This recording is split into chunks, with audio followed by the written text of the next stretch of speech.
just a quick high-level view in terms of those that read the day. Did you find that this was easier to comprehend, to then say, maybe I need to start with task A and afterwards go to task E? Because the other email was from my CFO, and this one is from my CEO on the same thing. Did you find it easier? Maybe let me hear.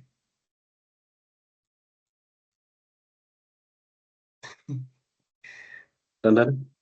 Yes. I'm one of those people that reads the whole thing. And I Sure. found that it really helped me.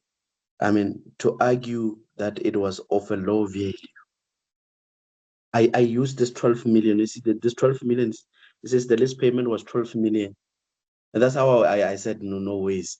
12 million is greater than $5,000. So therefore, it's not of low value. So this task helped me to answer that question on the other side. Okay. All right. Great. Great. All right. That's good. That's good.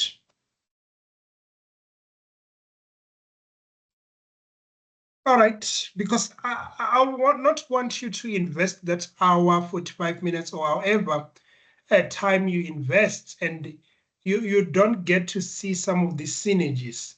So for me, I would have loved for those kind of candidates that read the whole thing to then say that, no, I was very excited to say that, wait, this sounds familiar. I'm now ready to put these two together and deal with them together. So something to keep in mind if you're one of those candidates that look for opportunities where you could really demonstrate that level of excellence by responding in tasks like that. But I always wonder whether Saika's intention is that, but hold on, because I sent you this email in the morning, I don't expect you to respond to it late or after, considering my email, my email from a CEO. So because these are not going to the same people, I don't have that expectation. So that could be probably another view that examiners take, so that they don't put candidates at a disadvantage. So now let's get into it. So here we're going to do a line by line, and we're going to understand the power of line by line. So one of the things that it's always crucial, the tasks that have got a strong pervasive element, their trigger is neither here or there. Their trigger from a technical perspective requires more from you. And one of the things that you will have noticed is that having an idea of what you're going to be talking about, having an idea of having an idea of the context will be what sets you apart. Because you don't want to go there and be writing an email to the CEO as if you don't understand the company you work for. I'm hoping that for you, you will never do that in the real world. That the CEO has dropped you an email and you then start talking about what you saw elsewhere rather than talking to them about their company. I don't think you will then be demonstrating excellence there. So here is the CEO. He is then, or she, Bridget, she is then saying that, help me with this. So show up and really show off. So let's do that. Or in the real world, you are real professionals. And I know in real world, people don't just respond to emails from CEO without thinking twice. So I bring that kind of thinking here. So I'm aware that CGL has informed you about on-time's discussion regarding entering into a wet lease agreement on an initial 18-month term with the option to renew for a further 18 months. Okay. I mean, Bridget, you're up to date. So great. So she caught up with Sejal. Oh, I don't remember I have been CC'd on that email. This lessor, they've given them a name. Jenny Ops is a well-known wet list specialist. They are well-known. So they've got a reputation. One of the things that I need to think about before I enter into an arrangement is the reputation of the other party. So they are well-known. That provides services to airlines. We have discussed the possibility of on time, opening a new route between OR and George airports. And remember that we suspected this during the reading of the PRI. During the context, we suspected something about a new route being added. And it is most interested in partnering with us in this venture. It is most interested. Why? Are they facing any financial difficulty that they will want to then conclude this? What makes them to be most interested? Why will the CEO use that word? Why did she not just say they are interested, but they are most interested? So I cannot be reading my emails from my CEO without this kind of critical thinking. So I need to be present. I need to be, as Muraro is saying, a real professional. As Segal has communicated to you, Jenny Ops will provide us with an Airbus 320 aircraft with similar specification to On-Time's existing fleet in terms of the wet lease arrangement. So, okay, maybe we don't even need to be worried about the size, needing a new hangar and all these things. So this, in terms of operational efficiency, I'm thinking that what? I'm thinking about that what? That this specification, the fact that they are similar and being stressed, is not the first time that it's been raised here. So surely there should be an issue with this. Surely. I mean, they told us the aircraft brand in the PRI. They told us in email 1. They told us now, third time.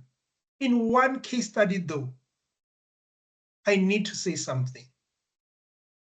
Then Jenny Ops will, in addition to providing the aircraft, assume the responsibility for the provision of pilots, cabin crews, supporting equipment, in-flight meals, maintenance, and insurance.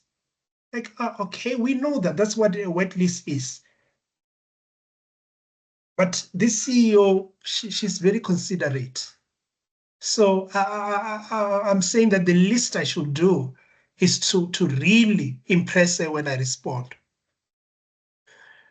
On Time will cover the cost of the jet fuel and airport fees. So I need to then note, and some of the issues that I saw earlier on and we started analyzing in the financial statements might be the issue that we still need to retain, as well as any administrative and marketing costs that will be incurred relative to the operation of what? Of the new route. All right. So now let's maybe take a small pause here. So in our mind, we are essentially being given somewhat of a cost structure to be mindful of. So from a cost structure perspective, some of the line items that we saw in the PRI will now be consumed or subsumed into what? Into that lease payment will be paying to Jenny Ops. And we will then be left with some of the other aspects. All right.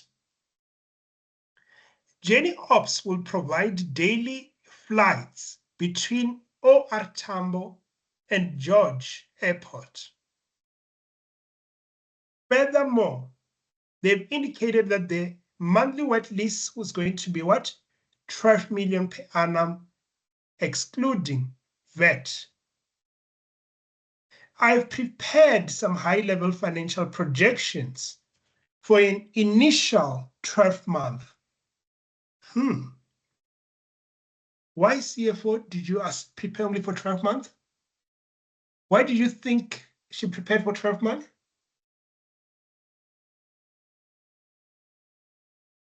Because the task had started. The task had started here. Why did she prepare the one for 12 months?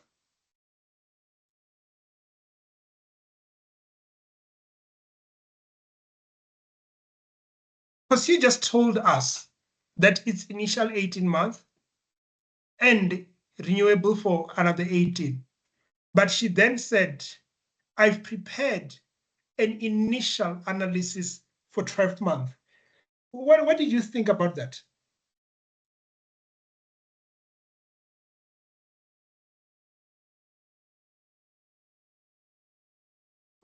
And then I was hoping someone will come in. Yes. But I think the 12 months is just aligned to the financial year. For me, it's incorrect. This should be done for the initial 18 months or even maybe 3 years with the renewal period, not 12 months. But I think 12 months is aligned to the financial year, Jan to December. Okay, so how will you speak to her about it?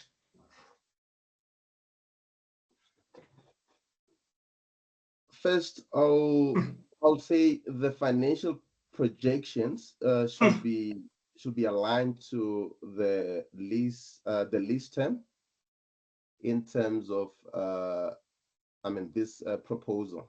So I would say the 12 months is I'll say it's incorrect. I know you said the audience is important here, but I'll say the 12 months in this case is incorrect. So I'll advise that we revise the projection to 18 months or even consider the renewal period and have it for three years to get even a better perspective in terms of the profitability for OR Tambo George route. So I'm hearing you, and not that I'm opposed. I'm just saying that it feels like this junior wants to just present a proposal or preference on me. Give me a little bit more to get to your side, Larry. So I'm hearing you that. Why do you prefer 18 or 36? Maybe just solidify that statement.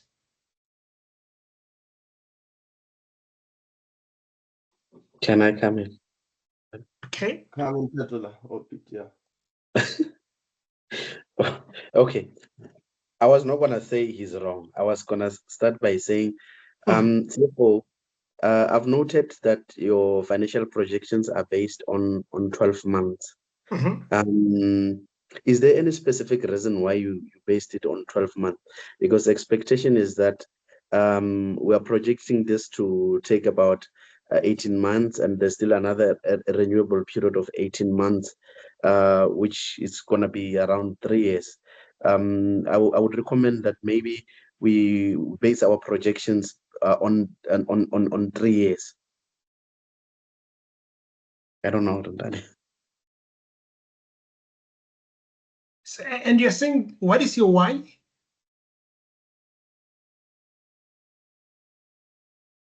My why is that now the current agreement that we are entering into, it's 18 months, and there's a renewal period of 18 months. So all in all, it's going to be 3 years. So I would recommend that we base our projections over 3 years, of course, because I mean taking into account if the renewal period is economically feasible. All right, cool. Thank you. So it seems that you are aligned with Larry. You have a basis, and whether we can align or we can debate the basis, that's secondary. Your basis is clear where it's coming from. So you and Larry, from what I'm hearing, is that this might need to be looked into further, because you don't want to say no to the CEO, right? You don't want to tell her that she's wrong. You are just saying this might need to be looked into further, or further looked into.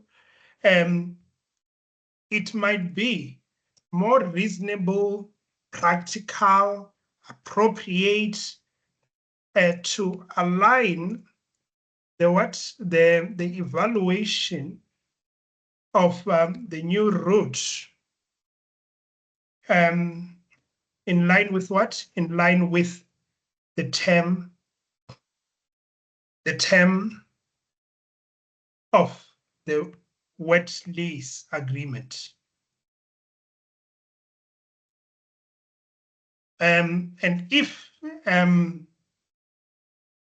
and here, more than anything, you are just saying what yeah, it might be easier or even efficient to analyze this together,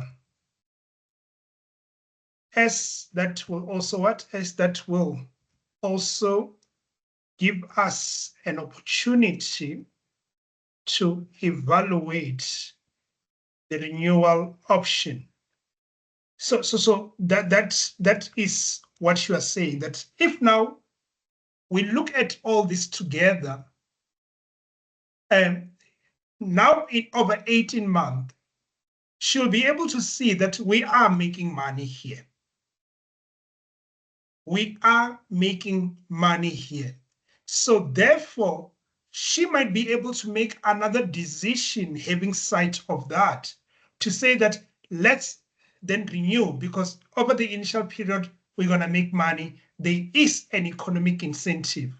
So that's where the easier and efficient is coming from, those words.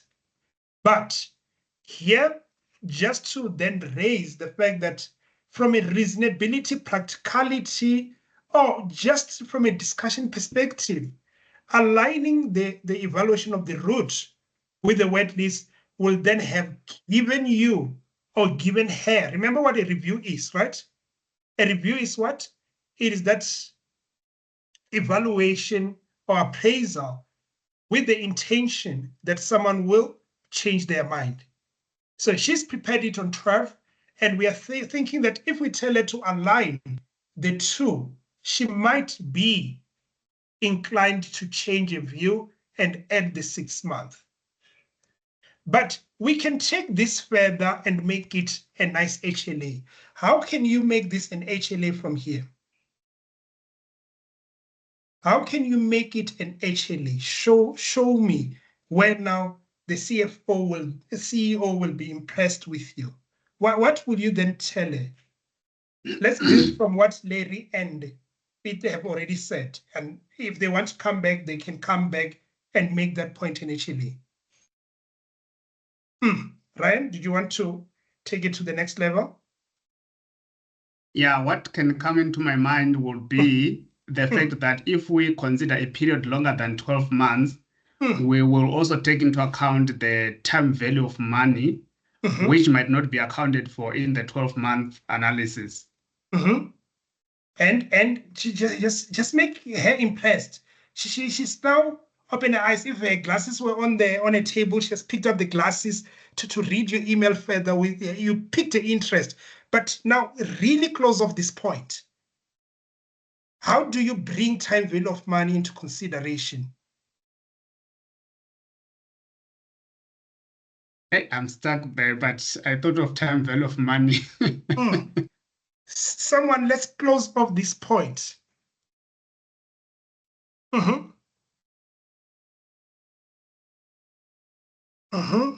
More. You know it. It's there. I'm sure it's on your tongue right now.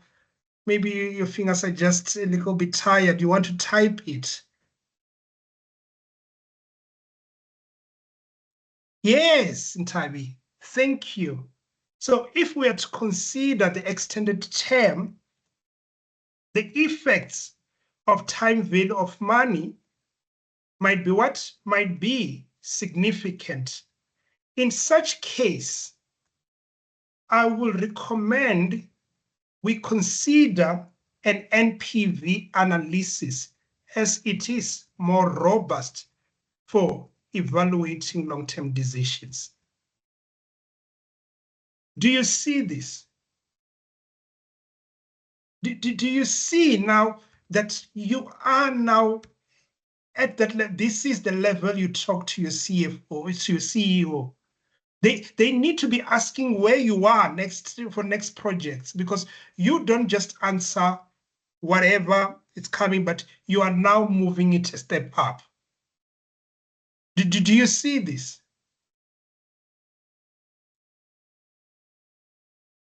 Are we clear? So this will be to indicate the first one will then be a primary, and the second one will then be an HLA. Randani, Yes. I have a question on this initial 12-month period.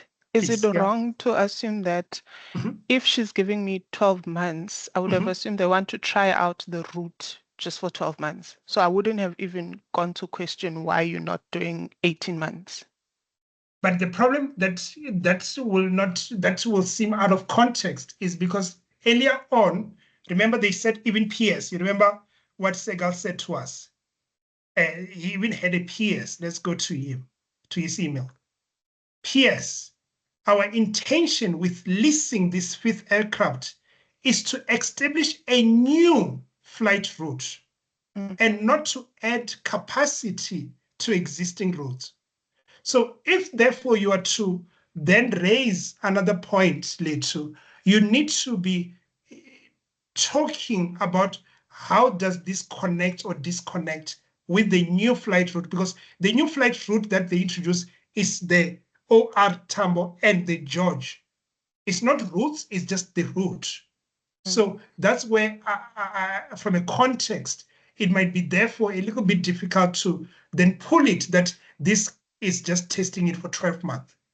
For me, testing for 18 months, it seems that's the intention. Okay, so I'm getting Mhm. something else here that now Sure. it means during the IOD, I need to read the whole IOD because this is added information on the day. This wasn't in the PRI, so I wouldn't have Ish. connected the two. So it means on the day I must read my whole IOD to get this context. Okay. Yeah, Thank you. and here, because I don't want it to now make this thing like another impossible mission. What one will say in this case, what the CEO started with, she said, as per Segal's email earlier on. So here, then Saika might argue that if we don't necessarily expect candidates to now be specifically going through the task in the order we've given them, but in the cases where we tell them to consider another email, then that might then need to bring the two together. Yo. Does that make sense? You know, Yes, what it is yo? does. Is that a response, Letu? Because I will not want you to be there, because I think it might make you very uncomfortable to say I want to start with this task and so on. But in this case, because there was that specific line of pulling something from the other place, that could be why we need to address that. Thank you. Sure. All right, so here we are. Now, let's see this table. And let's remember, is Bridget a CA again? What is Bridget's background? Engineer. No, it wasn't. They didn't say anything, Randani. We just know that the CFO is a seagull. So now, my professional skepticism might also be a little bit high if she's not a CA. Like it's a CA exam, so we just assume only superheroes are CAs. So if all CAs are superheroes, then if they are not, if we got someone who's not a CA, we're gonna assume we probably need to check their numbers double the time or just double check them. So here we are surprised that the CEO prepared this analysis on its own. And so she didn't ask Segal. I wonder why. Maybe she saw the accounting memo. But that as it may be, she is now what? She is now sitting here and have done this analysis on her own. And now I'm saying that I'm a little bit worried. So my professional skepticism is high. And you know CEOs want their projects to go ahead. Because even when I jumped, I was like, wait, you are going to make 100 million. So 100, you're going to make what? 100 million on an 18-month project. Surely, if this is how much money you can make, just go wet lease. And then I remember that no, CEOs love to paint the picture that is favorable for their decision to go ahead. So that in itself made me skeptical. So I now suspected that the CEO might be inflating the revenue. But remember, I don't believe my CEO unless they give me evidence otherwise that they are unethical. I just believe that they're ambitious. So there they are. I believe that they're ambitious. Now, their revenue estimates, I'll expect them to be over the top. Their cost estimate, I'll expect them to be just understated. But what was unusual compared to the previous task we've seen at SAICA is that here there was not another year to compare with. So I'm now not going to think about growth. I'm going to be focusing on the absolute number and their relativeness. All right, so let's start. Number of wet list Airbus 320s, 1, great, we agree. Annual flights, 1440. Oh, where did she get that? Where did she get this? Oh, then we remembered that we had a similar table in the PRI. So at this point, I then expected you sitting for this exam to take out your notes, your analysis on that PRI so that you now work on a relative basis of this. So now, let's start. Where is my PRI? Because this table we are not seeing for the first time. What would it be again? What would that document be called? Please. Yeah, okay. So I'm just opening my pre-release.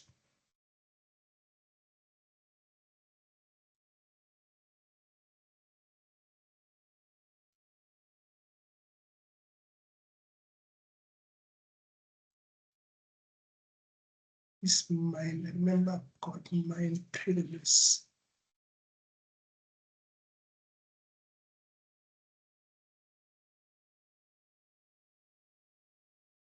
Because I want to connect. I've got mine. So I'm opening the one that I shared with you earlier that has got some analysis.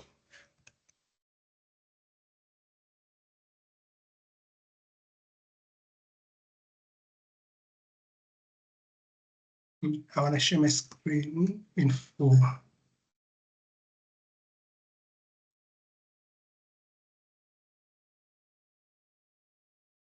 So I'm sharing my screen in full. Right.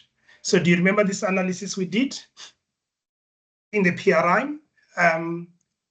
We spoke about some of these variables where we saw the number of aircrafts increasing from 2 in the first year to 4 in the last year. Then we now had what? We now also had the need to better understand the context. And we then established that what? We established that 144 is the average annual flights per aircraft. So we see that our CEO used that number unadjusted. She used that number unadjusted. Do we have a problem with that? Do we have a problem with that?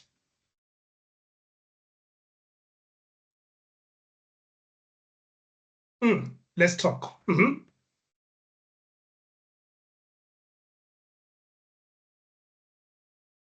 Joyce? Can I try? Yes, please.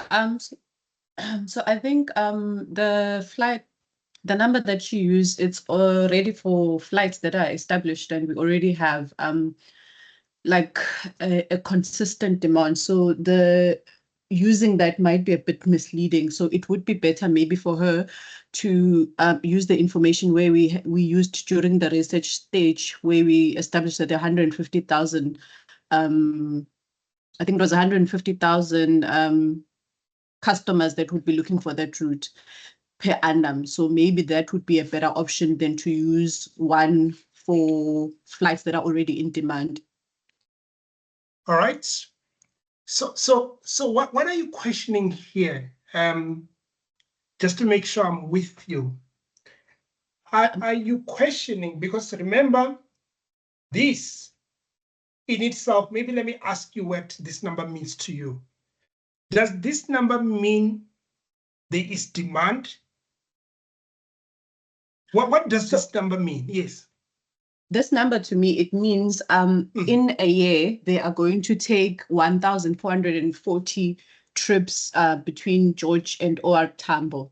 Yeah. So per year, obviously, the flight would go whether it has full capacity or not, it still goes.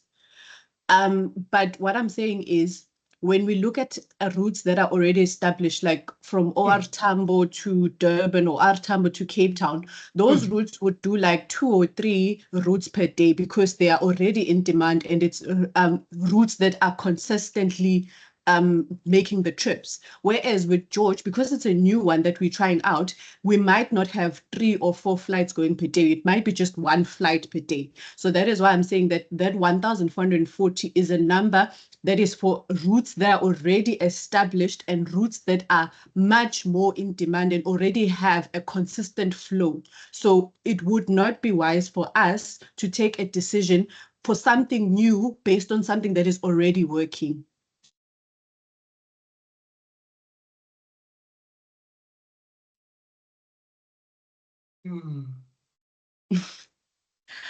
You're not convinced? Like the last part sound like something different, because remember that I could just be making a bad decision here, right? Yes. And taking too many flights. Yes. But this will not tell me whether it's a good or bad decision, this number right here. This number will not tell me. I will need more information to then express the concern you express. So your concern I'm agreeing with, but I'm just worried that whether this is the number and that is going to tell that story. And that's where I'm just coming from. That is this the number that is going to tell that story? So your story, yes, on its own. On its own, it might not tell the story, obviously, because we would need to couple it with the demand that is there to substantiate why we would not need as many flights for the George route. So if, for example, they're saying that the total number of available this is a different point you are now raising. Yes. Because now you you are challenging the instruction to send as many flights as we do for our established routes. Yes, so, and this is what this number will tell us. Whereas the other demand, yes, it's relevant, but it will come through when we go down a bit. Okay, no, I do understand, because I Yes. think the mistake I had made is just Yeah. focusing on the established route, where I'm not collaborating the fact that this is a new route and what we currently have in place. But the way you're putting it to combine both the number of routes against the demand and what is available, then make her understand that it wouldn't be wise to use that number. It makes sense. Yes, so, and here it could be that matter of chasing after coverage, so that you don't combine points that I, as a mark, I'm thinking you are talking about one thing that is just demand and I leave it there. Whereas you are now having 2 points in there. So those 2 points, I'll want them to stand on their own. So I'll want them to stand on their own. Does that make sense? What I'm trying to Yes. get to. Okay, sure. Yes, it does. Thank you. Sure. And the other reason for this is because this might also need to bring, what do you call this? What's the word? Operational efficiency of Jenny Ops. Because I need to understand that, yes, you told me they're reputable, but their operating standards, are they the same as yours, that they can pull off 4 flights per day, whether there's demand or not? Or however, because you are on time, you are able to pull this kind of efficiency. But are they capable of doing that? So I can ask that question here, because at this point, I want to then deal with whether it is wise to send so many flights. Whether the flights are going with 1 person or 2 people, that is secondary. What I want to know is it practical? Is it wise? Does it make sense to then run the same number of as other routes? And even more so, it could also, when we bring it to say that, given that this is a new route, right? It might not be prudent to dedicate the same number of flights as the established routes for our other operation. So you are just cautioning her on making this decision. Maybe she's not even thinking about it. But just to say we are now launching new routes and we are putting the same number of aircraft, is that practical? And that's what you want her to just be mindful of, to say, oh no, I hear you. Or someone could say that, given that this is the first time that we are working with Jenny Ops, their operational efficiency might need to be considered as to whether they're able to support this number of, what do you call it? This number of flights, yes. Because here you are just talking about the decision to dedicate so many flights to this route. Because one might say that, oh, why don't you start with 2 flights per day? And if you see that it's picking up, then do 3, 4, 5, and get to this particular level. But we are just saying that be mindful that maybe by the time, because remember, where were you? Where were you when you were writing this exam? Huh? When did you receive this email?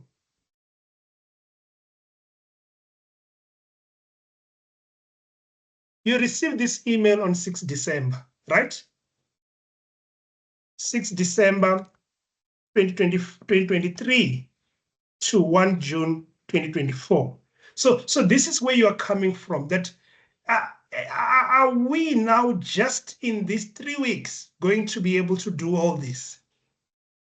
So you just want to bring the practicality of this.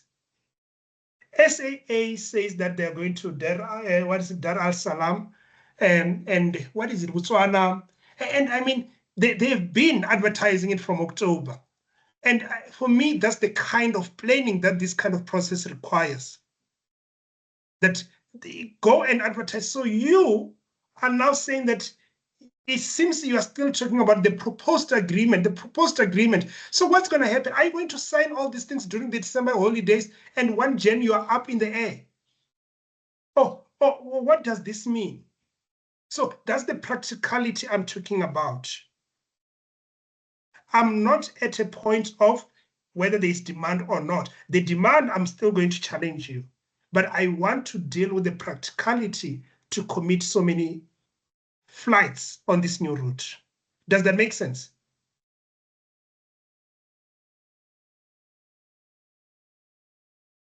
All right, so now let's talk about the demand. So we see the total number of seats. The total number of seats, let's compare to the PRI. The total number of seats, remember that we then established that it is 250, 560. So it's the same aircraft, so we expect that number to be the same. Great. But now the estimated number of passengers and the load factor, it's 80%. So we look at our PRI. We see what?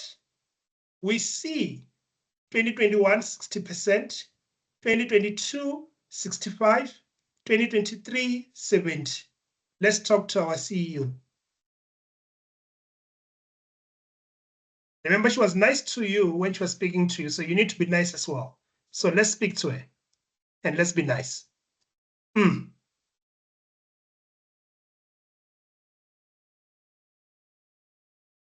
Sanela, do you want to come back again? Yeah, let me try.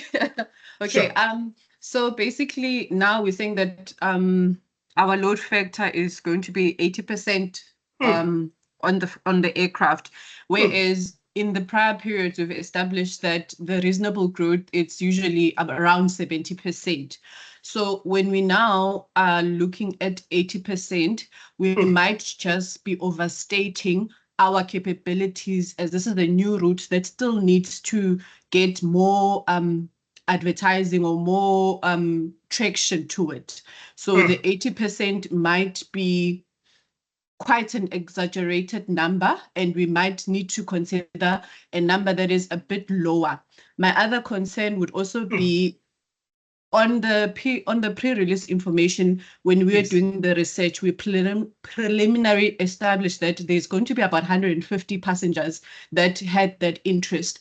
And now our estimate is about 200,000, which has grown like 50,000 or so. So maybe our data might need to be relooked and try to be conservative, basically. Sure. Thank you so much. Everybody clear? Everybody clear with that point? Right? Where is that other email?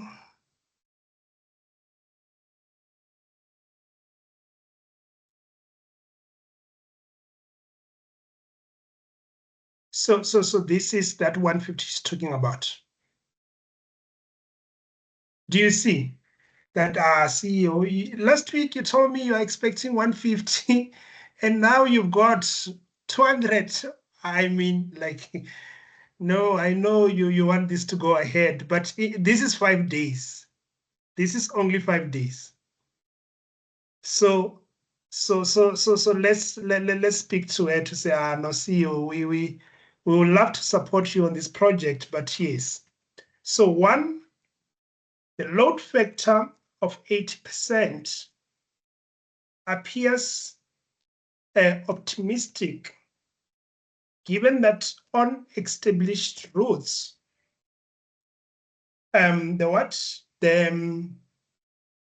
the average load factor has never been higher than 75%. So just telling you that. Then I like the point that you further raised, that to achieve, because you are not telling us it's impossible, to achieve this, it might require, remember you have to what is it? In Tshivenda it's easier to say, but what do you say in English? What is the English words? Those that know the translation, please help me. To achieve this, it might require significant investment. Oh, that sounds thingy, sounds similar.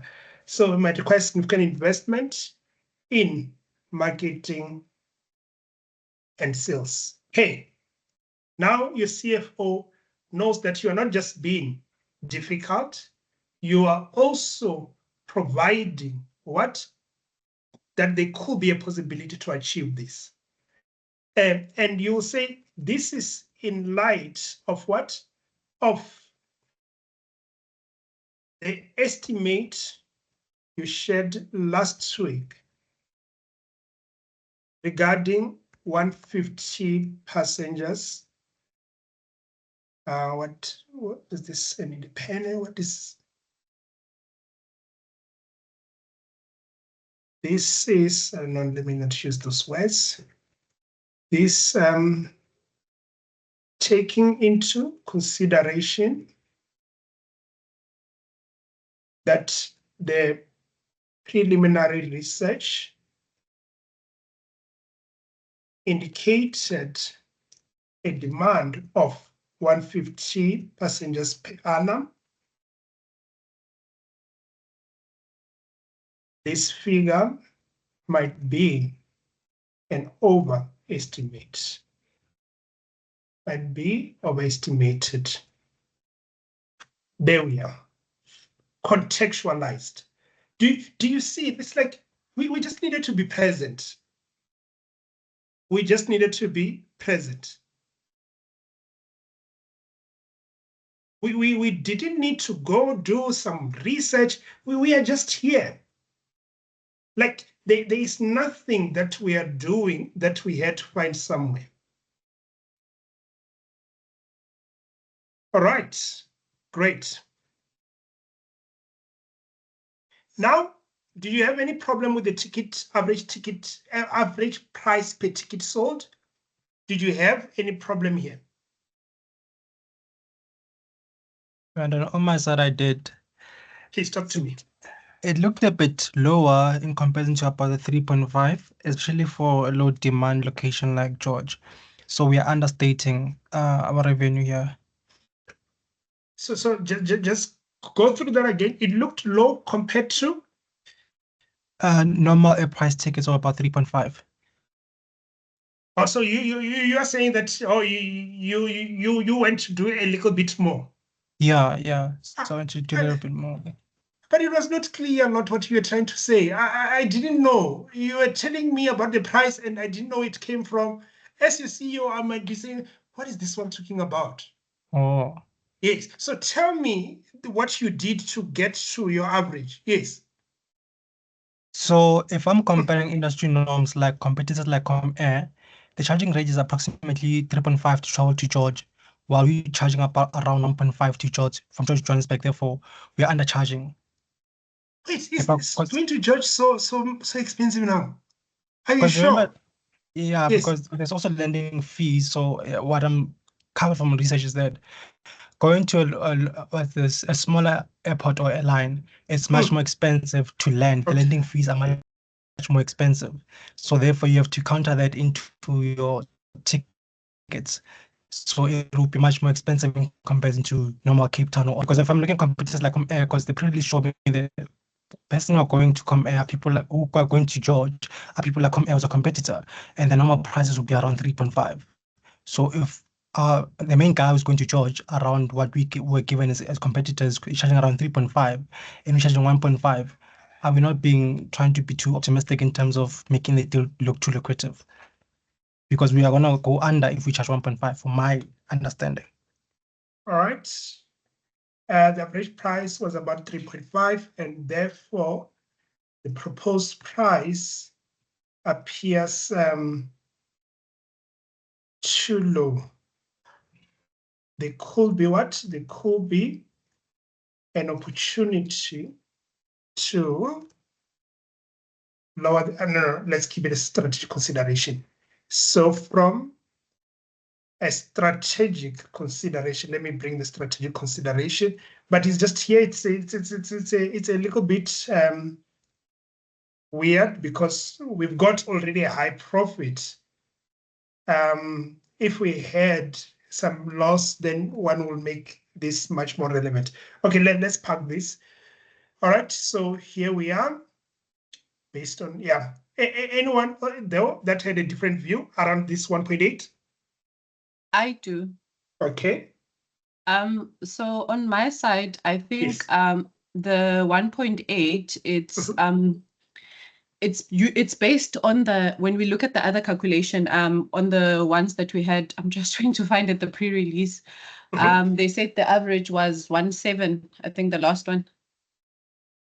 Yeah, yes. so yeah. 1.5, yes. So the average price per the ticket is that 1,500. And then we are considering the fact that those flights are doing much more flights, they have English. They have more frequency of flying, so they are able to lower the price to that 1,570. And then for us to try and have it at 1,800, when we are also assuming that we're going to be doing those 4 flights, I think it might be an incorrect strategy or incorrect pricing point. That's to begin with.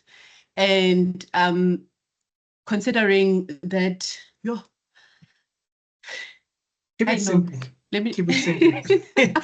I'm trying, but okay, because with the other flights, like the 3.5 might be too high as well, and we might not be able to attract customers, because we are also competing against your FlySafe, who has about 1.6 as their flights. In high demand, it's about 2,000.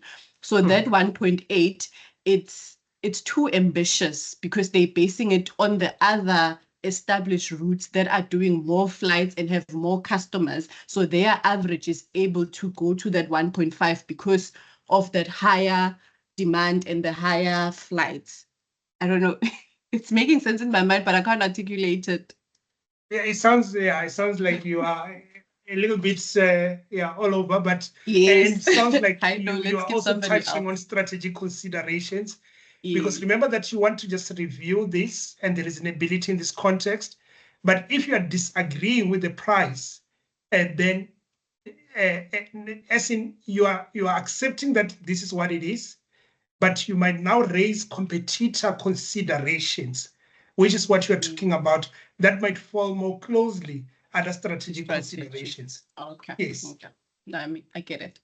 Yes, so it's not just the validity, it's just a matter of what? It's just a matter of being narrow enough to address this. So here, remember, you are looking for reasonability, you are looking for error, you are looking for omission on the review. Anything that you find that it goes beyond that, you might be finding yourself dealing with strategic considerations.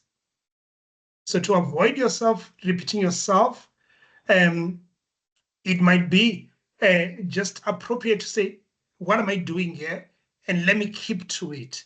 And then any other view I have, let me deal with it later on in the strategic consideration. So here, because as you're saying, you've come up with your research and you're challenging it on it, be clear about that, perfect. And if you are now saying that it's low or it's too high, you might say that the price is higher than the historic average price on what? On on what? On established routes. And it might be that what? It might be that this is unreasonable as what? As the launch average price. All right, then in addition, you might then say that competitor that if the price is higher than competitors, then it will do what? It might affect our competitiveness since what? Yeah, it might affect our competitiveness and we may be unable to secure our desired market share. Then on the 3.5, it is to say what? It is to say, given our pricing point, we might be able to what? We might be able to secure a reputation or market share in our first year and consider adjusting our prices later on. So that will be on a strategic consider, depending on where you landed. If you are saying this price is too high, you are worried that we might struggle to get market share. If you are saying that this price is too low, you might see it as a positive and say, we will be able to get our market share, but later on, let's please consider doing what? Let's please consider adjusting our prices later on. Make sense? But either way, strategy. Everybody clear on that strategic consideration?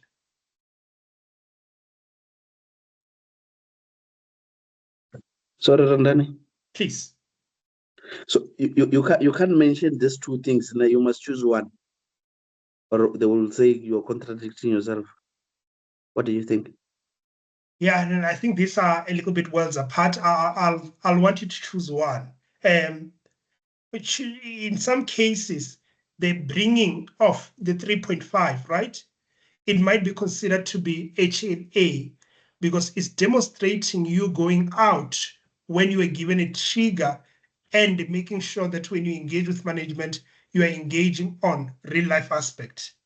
So if then you were to do this, yeah, so for me in this case, it's just the other one, it might be to say that it might be that don't bring it on a review, but rather bring it on what? Bring it on a strategic consideration. So the review, you might then be talking about the average price concern. Then in the strategic consideration, you might say, however, as much as this 1.8 is higher than the average price, based on my research, the average price is 3.5, which is a little bit lower than what competitors are charging and likely to help us secure market share early on. So that's for me, I'll give you for HLA for bringing other considerations and for bringing real life examples that are relevant. Make sense? Yes, sir. Thank you. Great. But it's a very good point. Because for someone who has done this, they've gone beyond what they were given in the context. And because now we have challenged the inputs to the ticket revenue, one of the things about it is to say that, but hold on, examiner, you are confusing us a bit. You here, without being probed by anyone, you told me, examiner, that this is 12 million excluding VAT. This is 12 million excluding VAT. And no one asked you. You are the one who volunteered that information. So you are the one that volunteered that information on your own accord, right? Now I'm saying that why would you volunteer that information and not volunteer it elsewhere?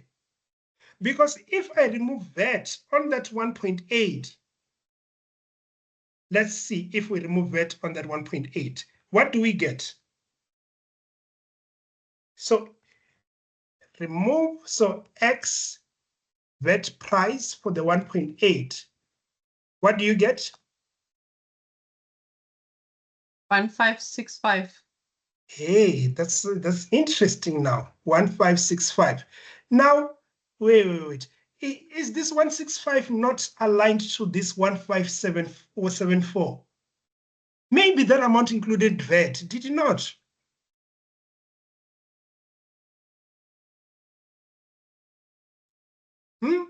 Did you not?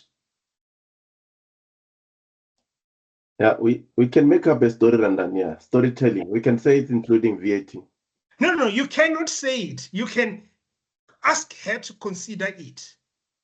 And then she will say, Larry, I want to work with you. You are helping me. I'm going to give, you are thinking at a different level than what I expected. So this is an HLA. This is an HLA. You are doing more than what she's asking. So just to say that this amount might have included VAT, or we need to what? We need to consider whether it includes VAT. If it does, it appears that the ex-VAT price is aligned with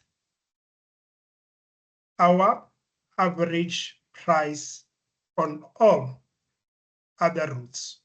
Whether you on all other routes, whether you think that is what, whether you think that is true, whether this is appropriate or not, those points that we have raised above can still be raised.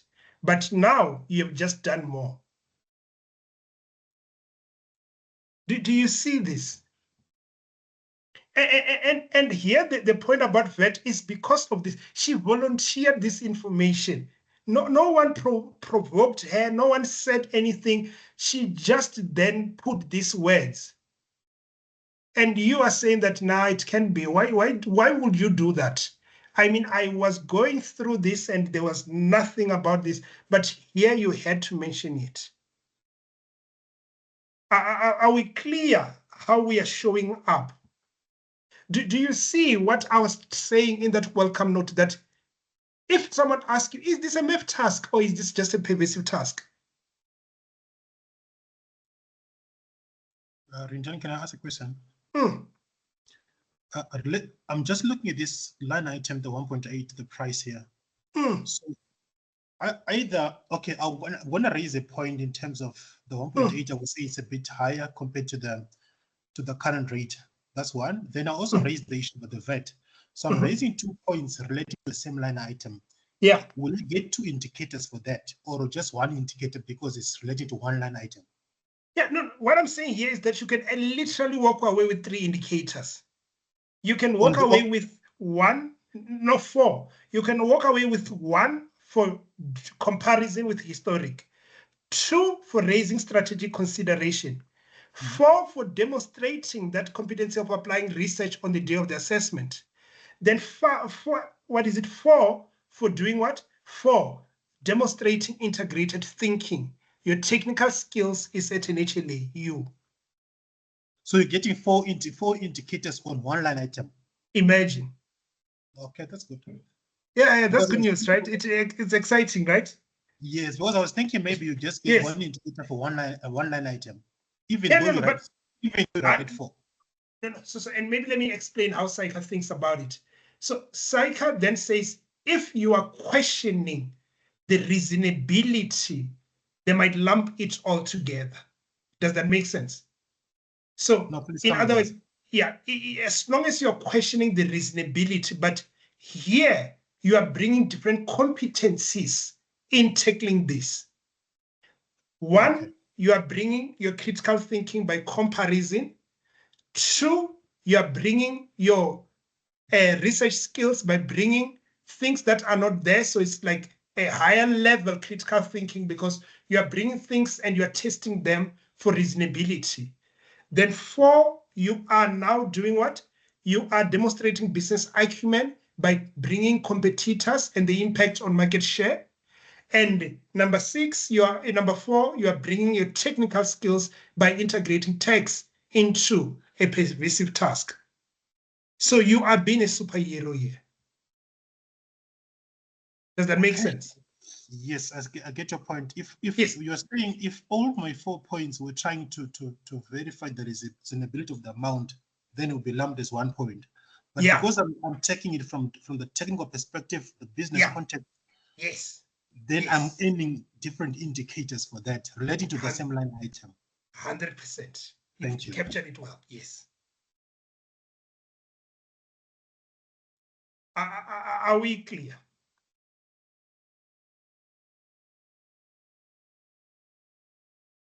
So do you see? And the reason I'm writing it here, because as I'm saying, I was concerned when we were doing the review that a lot of candidates missed a C here.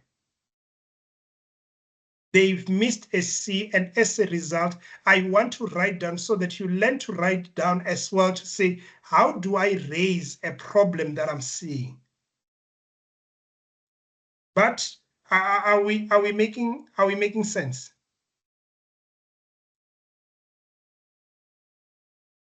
Right? Let's do one more line item and let's conclude this. Now, who can talk to me about other revenue? Other revenue? What did you think?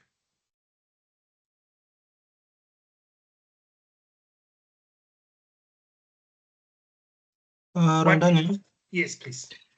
I think there may have been items which are provided by the lessor, which we are counting into our revenue, which is incorrect. I think meals, if I'm not mistaken, if I'm to recall the task correctly, which is incorrect because we're not getting that revenue because someone else is providing that and we're going to be paying them as part of the lease cost, whether we do it non-lease component or lease component. Irrespective, it's not our revenue, it doesn't hit our Fs. Which explain to me, I think we just need to align on the thinking here. So from a wait list agreement, right? It is my understanding that they take the cost portion of it to say they do one, they bring the pilots, they bring the cabin crews, the guys we see in the aircraft directing us, supporting us, and so on. Then they arrange for meals, those little trolleys that have been pushed from one area to the other. And they arrange for maintenance and insurance and supporting equipment. I suspected was handling, I think they called them handling equipment. I'm thinking that that's what they take. But all the ticketing and all the sales, it was my view that they keep, unless maybe you're saying that you, based on your research, you understand it differently and therefore you are challenging the existence of this. Is that what you're saying? Just help me understand your point. Yeah. But then what would be the ticketing would fall under the plane tickets, right? Yeah. Wouldn't fall under that. So then the question is, what is other revenue? Because they're not rendering any other service other than that. So what then is other revenue? Then it may question it. If it doesn't fall under the food and all of that, then we shouldn't be having any other revenue, from my understanding. So the only revenue line I'm expecting from the understanding of wait list, because the other guys are providing the services, they're coming with the crew, they're coming with the meals. What then is other revenue? So in your mind, when let's say you are the customer or the passenger, when you pay, who is that money going to based on your understanding of wait list arrangement? Is it going to Journey Ops or is it going to OTA? It's going to OT. So if then that's the case, so maybe I'm just not clear. So your concern is what? You didn't expect to see this, or yeah, maybe to go through that again just to make sure I'm with you. So our revenue line should then be made up of ticket revenue, because from my understanding of wait list, that's all that we're providing or that we're incurring, because other costs then are or other services are being provided by OnJet or the other guys. So then we shouldn't have other revenue. I think the understanding is what is other revenue, because it shouldn't exist. The only revenue that you should be having is tickets, because that's what's gonna be the service providing that you're providing. That's my understanding. But in your mind, what does other revenue for OT represent? Food revenue, meals, which I thought they are provided by the other service provider. Yeah, but they are providing it, but where does the revenue go? Is it not our revenue? Because if it was our revenue, you will need to agree that it needs to be here, right? But isn't yeah. OnJet providing the meals? They are, but we are keeping the revenue. I thought you also agreed with that. No, I don't agree with that. If they're providing it, then we shouldn't have revenue on our side. But they're also providing the aircraft. But we have the revenue for the ticket sales. Wait, why are we missing each other? Right? It feels like we are missing each other somewhere. Why is it not staking up on other revenue and staking up on the ticket sales for you? No, but I got a revenue for the tickets. We are providing, we're entitled to that because we performed. And no, but they are for us, performing. They are the ones who are bringing the pilots. They are the ones who are bringing the aircraft. They also bring the people that are going to be serving our passengers. They're also going to do handling of the aircraft. They're also going to bring the meals and maintenance insurance. So that's a work list. They're going to do all these things. We are just going to do marketing and bring the fuel, as well as the airport fees. Yes, I get you. But because now they've leased me those things. So there's two different things here. There's a revenue line and there's an obligation I'm faced with, the right of use and the other elements, the non-lease components of this thing. I'm getting my revenue. For my revenue, then I'm then paying back the performance obligation which they've rendered to me. But for the mills, because I'm not entitled, I don't have a contract for that, I cannot have revenue for that. It needs to be passed on to them. Therefore, I cannot have revenue in my books for something that's for mills in particular. But for the tickets, it's one story. I'm charging clients and I'll pay back the right of use or the lease obligation I have with them. That can hit my revenue line. But for the food, I'm not rendering that. Therefore, it cannot hit my revenue line. I'd rather have it as something passed on and therefore I earn commission on that. But our agreement, if we go back to document A, sorry, our agreement is that we are paying for the meals. Remember that's what we are getting into the arrangement and we are paying for these things. So the meals, it's our cost of sales, the one we paid for. If now, based on the discussion for task A, you decide to separate all this cost, you then allocate a payment to the meals. And therefore, the payment you've allocated to the meals becomes your cost of sales. So if now I'm incurring the meals, for me, I should keep the revenue because I've paid for it. Okay. No, I didn't read like that. Okay. Yeah, and I think that's what I was trying to just get to say that it seems that we had just missed each other. All right, so let's wrap it up. So yeah, other revenue, I just want other revenue and we'll call it a day. Yeah. Can I give it a try? Yes, please. Okay. I think obviously the other revenue we would maybe need to ask the CFO what is being considered as other revenue so that at least we will be able to make a decision. So if it's in-flight meals, are those flights that are, meals that are included in the ticket, or it's meals that customers would have to buy separately?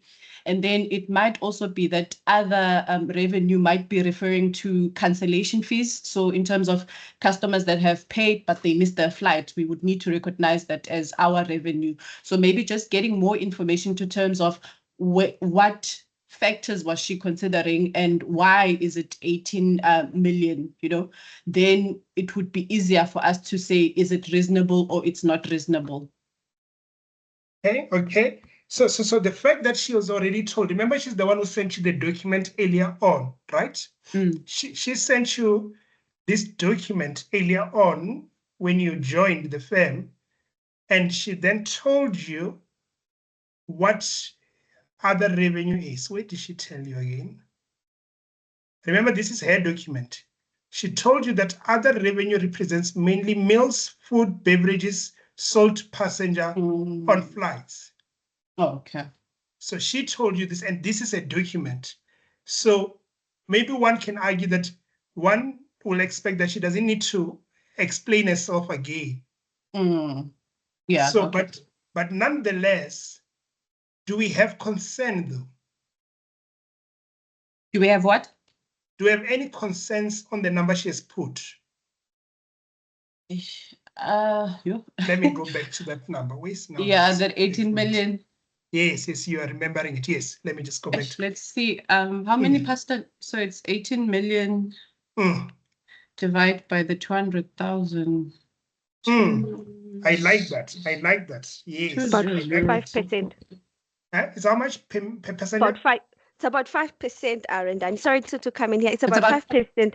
Yeah, and it's basically the same with the Fs for the last 3 years. That's a bit what's this? The food revenue has been 5% proportion of total revenue. So yeah. And it's also Alright. about 90 rand per passenger, which is reasonable. Okay. So what do you say then?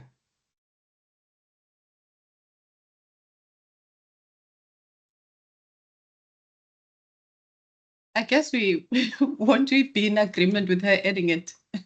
Won't we be in agreement with her adding it as other revenue? We will be. We will be. So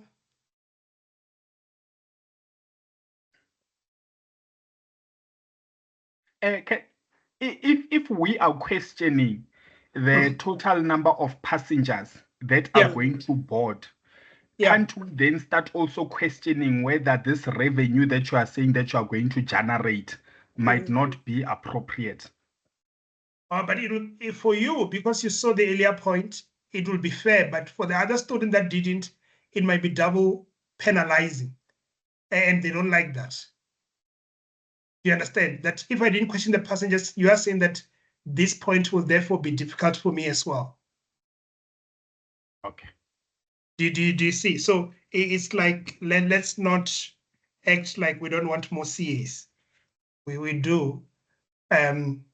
We are just saying what? We are just saying that we want them to be this.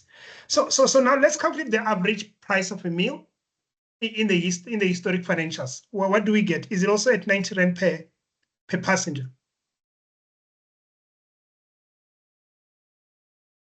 Because we've got other revenue, 15 against what? Against 300, and we've got 50 against 651, and we've got, so if you can do that for me, please, because so far we are saying it's 90 and it sounds reasonable. But if I ask you about your average spending on a meal in an airline, would you say your average is 90 rand? Because I know some of you average might be 0. So is 90 reasonable? So now let's talk. So 2021, how much is the average meal per passenger?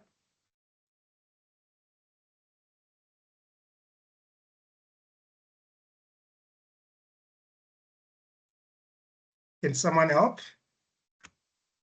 So we're just taking the meal against the number of passengers for each and every year.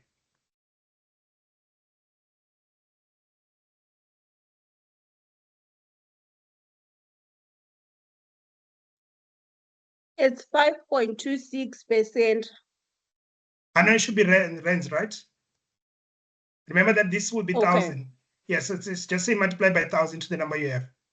That times 1,000. What will it be? About 30 rand, 2021. 2021 is 30.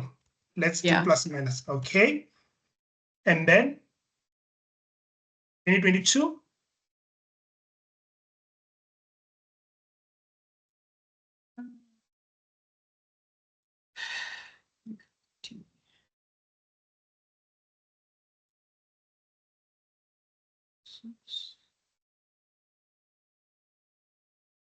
It's about 50 rand. 50 rand. 2023. About 60 rand.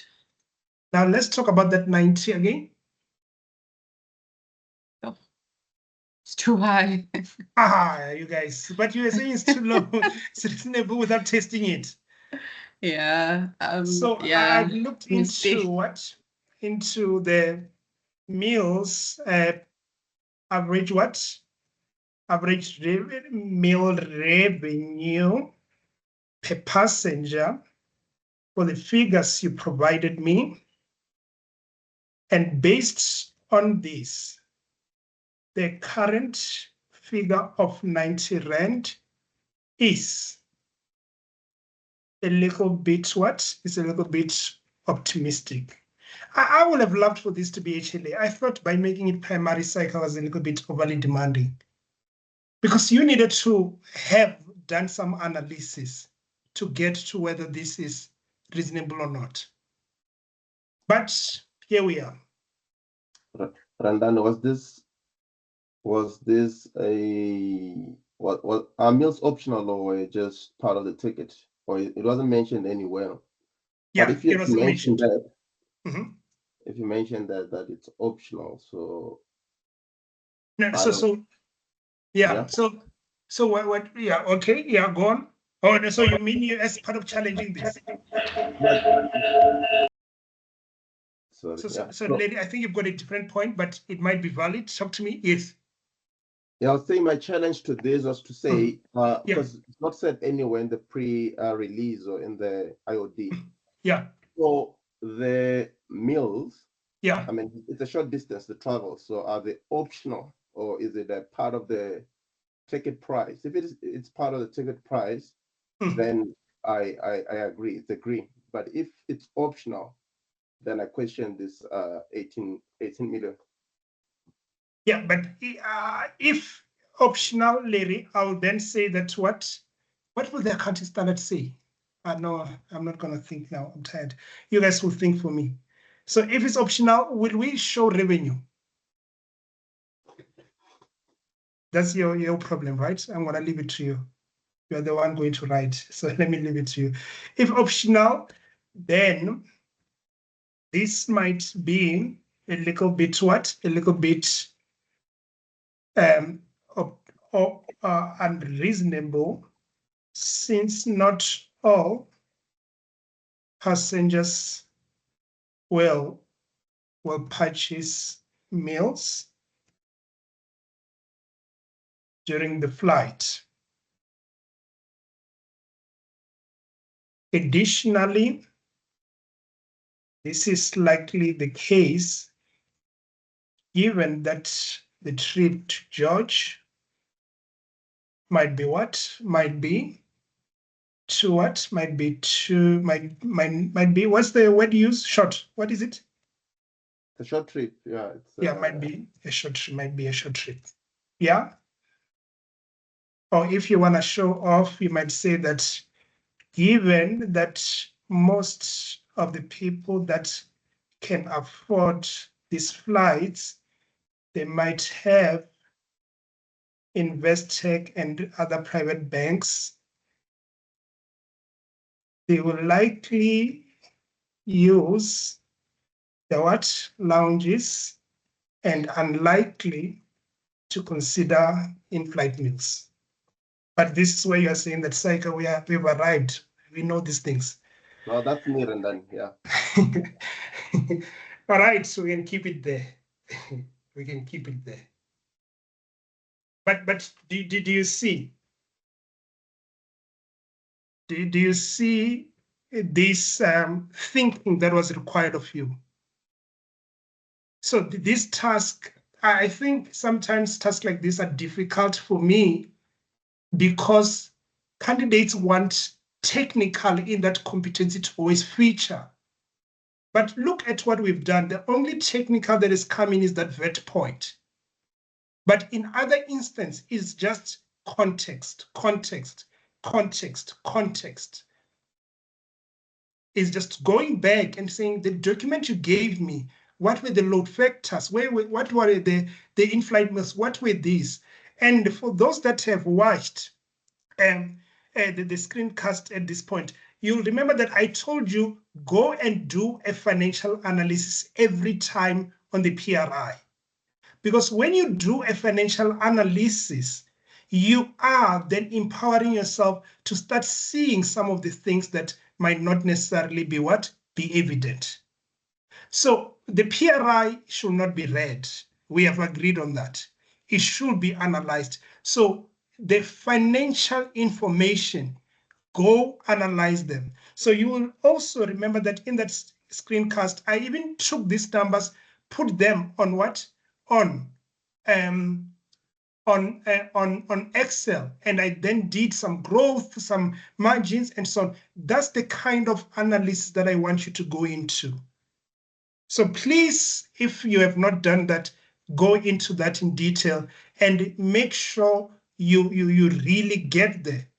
You will then find pervasive tasks like this much more bearable, because right now we spend time just checking the 90 Rand. But if you had it in your file, you could have then just copied those numbers down and then start challenging the examiners. So that's it. That's what I want you to do. So here we were just showing the power of what?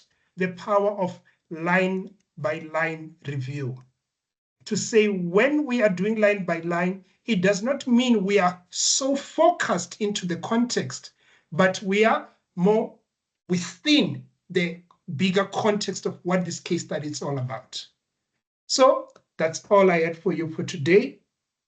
Yes, sure. Sorry, can I bother you? Just Can I just see the 4 points again that we raised under the price? I missed one so point. this document, I'm gonna just load it on the workspace. So you're gonna have this if you want. With those 4 points, or with the comments? Yeah. Yes, yeah, with the comments.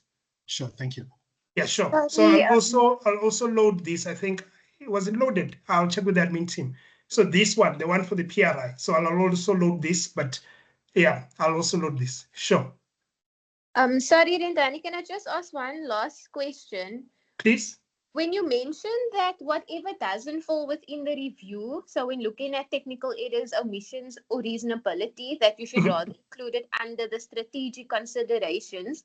Yeah. And then previously another candidate mentioned the 1,800 Rand ticket price being a bit ambitious because that was based on already established routes. So I want to understand how come that can't be included under the reasonability aspect of a review? You can include that. Oh. You can include. So the one I was talking about, I think the candidate was going to say the competition and what it meant from a competitive perspective. I was like, let's now pull that out and make it that one, because now we have challenged the price based on these two factors. But now talking about that we might not be in good standing, or it might affect our competitiveness, let's now bring that as what? As a strategic consideration. Oh, okay. Thank you. Yeah. And another thing, and the reality is that sometimes there's really a fine line between the two. There's really a fine line between whether I'm still under reasonability or I'm in strategic consideration. If you find yourself there, please don't overly stress. The thing I like about SAICA is that they always combine these tasks. And having the task combined, it means that one person is looking at your script and they will not necessarily penalize you for raising a strategic consideration under your review heading. So don't worry about that. Yes, thank you very much. Sure. All right, Letu, please. Oh, are you sorted?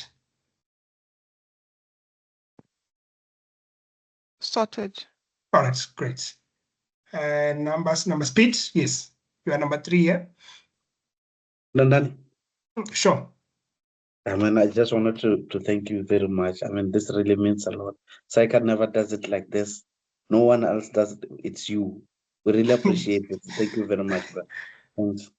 Thank you so much, Pete. Thank you. Thank you. Thank you, Rendani. Thank you, guys. Rendani, can I ask a question? Yes, please. So when we come then to the payments or the expenses, are we then also still going to use the same concept in terms of looking at it line by line, assessing, is it reasonable? And are we going to do that? Yes, please. Okay, Yeah. and then the last question.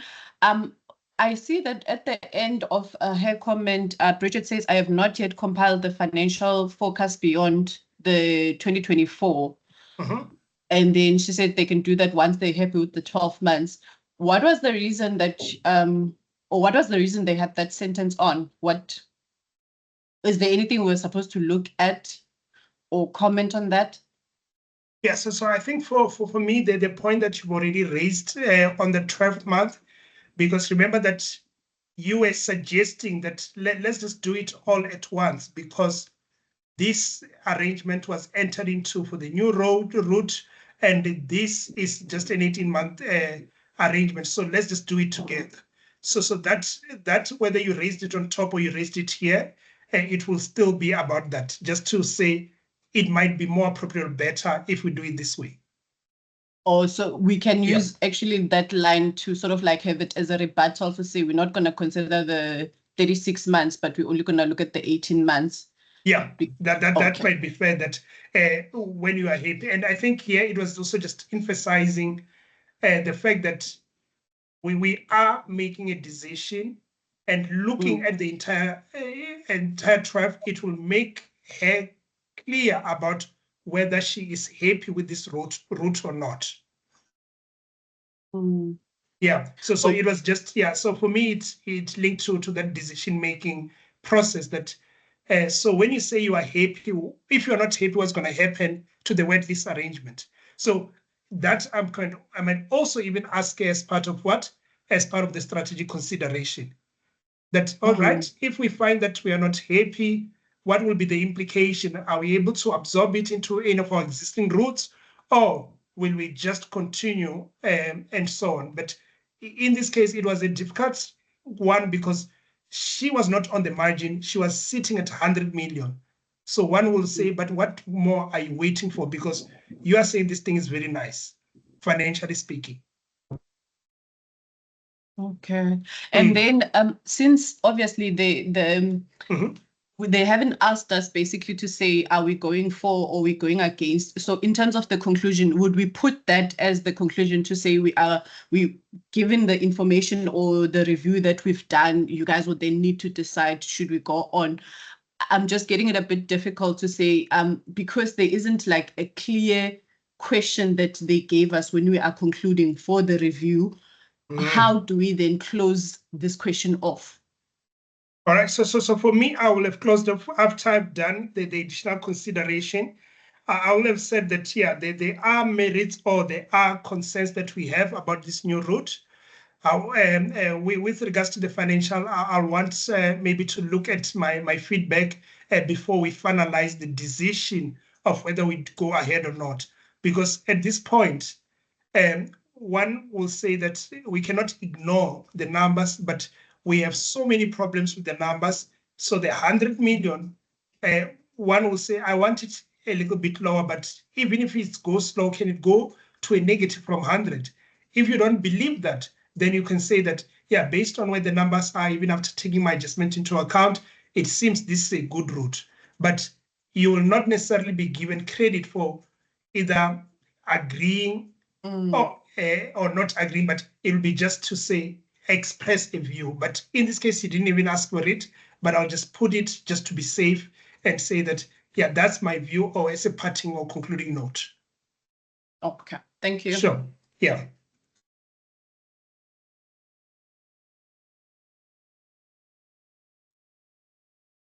Sorry, I'm battling to raise my hand up. Can I ask something? Is it Lee? Wait. Yes. Yeah, you are next. Yes, go for it. Sorry, I just wanted to ask then, from a preparations perspective, just to make sure I cover myself, how would one need to actually think about the task? Because I think through looking at how you've analyzed it, you've analyzed the obvious, like some of these things are staring you in the face, but on the day of the exam, one isn't putting them down on paper. So what approach should we use? Because you can do many past papers, but it doesn't mean you're going to get the same question. So what must one do to make sure that they think like this on the day and do this on the day? Yeah, so for me, because as I was saying, this is such a pervasive business acumen task, and the really the biggest underlying or the biggest contributing factor to a competent response will be the quality of work that you do on the first document, document 1 or document A. So for me, that will really put you in a very strong position to be able to think in this particular manner, to be this analytical, because analysis, it's always about comparing things. So the quality or the advice of read your PRI every day, analyze it every day, get a fresh copy, do the financial analysis. For me, I'll say that's something that you need to really prioritize. And when you come here and some of those numbers starts to come through, like some of those 5% that someone was saying that I've already checked, it's 5%. For you, you'll say, I know, or you can just take out a page and say, this is my financial analysis page. Let me look at these numbers. Oh, this needs to be this in relation to this, but is it for this one? And so on and so on. So putting that financial analysis on a page, and when you're given focus to review and just putting it alongside can make a lot of a difference. Yeah. Thank you. Sure. Rendan, Yes. if I may ask. Sure. Hello, Then, yeah, you'll wrap it up for us, Stephen, please. Thank you. Yeah. Rendan, in the previous task we did for accounting, you said it's going to take us maybe an hour and 15 minutes. Roughly for this one, for time management purposes, how many minutes could we allocate for this expansion task? So if I talk about my personal experience when I looked at this, for me, it took a little bit of a while to collect myself, because I was like, but Saika, I've always known you to give me forecast over the number of years, and I do some finance. Like it was 1 year, so it took me a good, say, 10 to 15 minutes to pull myself together and say, what do I need to say? But then I said, oh, then let me look at what I've already looked at in the IOD. So that 10 to 15 minutes, again, I was not under exam condition like you. You might be saying that I don't have 10 minutes to gather myself. So for me, it was necessary. And I want you to find it. I don't know whether gathering yourself is to now go to the bathroom at this particular task, because it's already midday. So maybe you need that bathroom break just to collect your thoughts. So if that's the case, then that's what I'll then suggest, because it's some of those tasks that you should not jump into it without really thinking about the kind of things you're going to unpack or discuss or think about. Okay, so assuming I'm cool and collected, how many minutes should I take on this? But Stephen, we think differently. What will you think about it? My point where I'm going, Rindani, is I need to see at first how many minutes can I allocate less on accounting or MAF task. That's why I'm driving to. No, and I hear you. So I think for me, because relatively compared to the first one had a lot of things to review, whereas this one doesn't. And if that one we said 75 minutes, here I'll say anything between 45 to an hour. Thank you. Yeah, because here we don't have as many things as we did for accounting. The most time, as I'm saying, is the thinking time. Sure. Thank you so much. All right, cool. Let's call it a day, guys. Let's call it a day. Thank you so much. If you have any questions, let's pick them up. Thank you, Rindani. Thank you so much. Thank you so much. Sure. Thank you, Rindani. Thank you, Rindani. Can you hear me? Thank you. This was lekker. Lekker. Thank you so much. Thank you, Rindani. Thank you. Rindani. I want Thank to you hear so this good news much. when you guys come out from thingy Cycle December next year. We And cannot yes, wait, yes. Rendani. We can't wait. And that's Kumnandi good. kubala. Phasile. Ah, no, that's good. Ndizwabudi. All right, sure. Can we? Ngo.